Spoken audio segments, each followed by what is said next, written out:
We're now going to take our integrals to the next level and look at what happens with triple integrals. Once we understand the process of setting up a triple integral, we'll understand how to generalize this to any integral of n variables. So suppose that f is a function of 3 variables, and omega is the domain on which we want to integrate f. Our goal is to write omega in the following form, saying that xy are in some domain D, while z is bounded by phi and psi. Here, D is some set in the xy plane, and phi and psi are functions of 2 variables. And if we can do this, then our integral can be written as so. Where here I'm writing dA instead of dV to indicate that it's a 2-dimensional integral, rather than our original 3-dimensional integral. To resolve the double integral on the outside, we do our usual thing for 2-dimensional integrals, writing d in this form.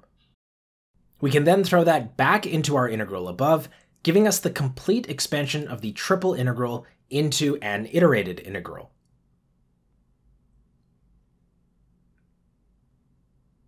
I'll try to show you what's going on graphically, though you'll have to forgive my 3-dimensional drawings. So let's suppose that this is the set omega.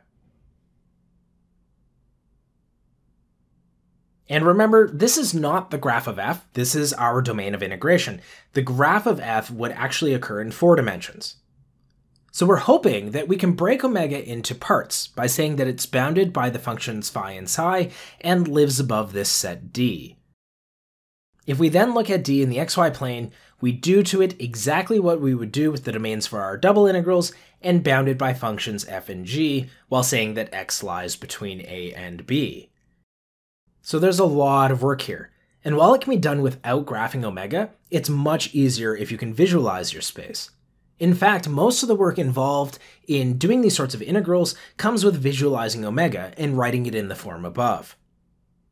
So let's try integrating on the following domain. We'll take the region in the first octant, where all 3 of x, y, and z are non-negative.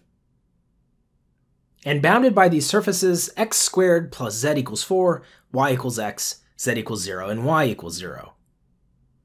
Given this omega, let's integrate the function y. To help visualize this, I'm going to graph the 4 surfaces above separately. In the case of z equals 0, we get the xy plane, like so, while y equals 0 corresponds to the xz plane. Now the other two are a bit more complicated.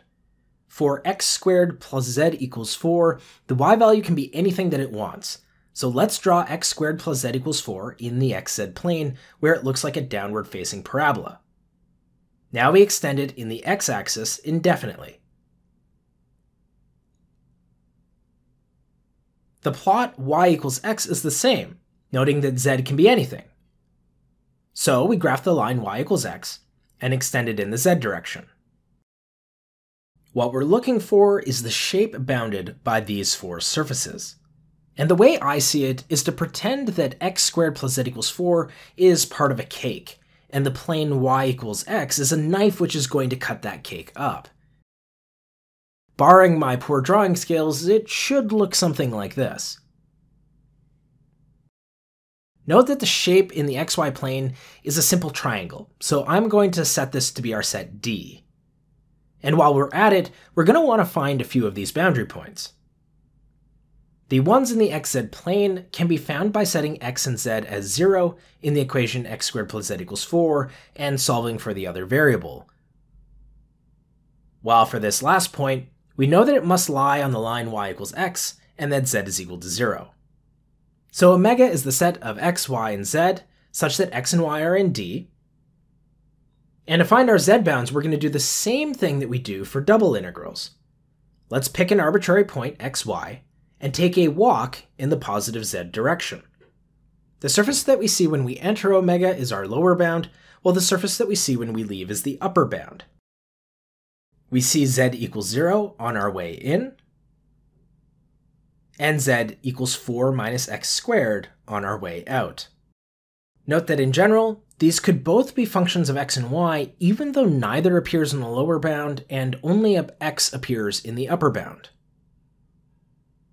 We can put this into omega then, like so. While we're here, we might as well take care of d as well, which I'll draw as such. We see that x goes between 0 and 2, while for y we pick an arbitrary x and take a walk in the positive y direction, noting which curves we see when we enter and when we exit. We can thus write d as so. If we put this value of d into omega, we get a full description of omega in a way that we can use to integrate. So, writing this out, we get the following integral.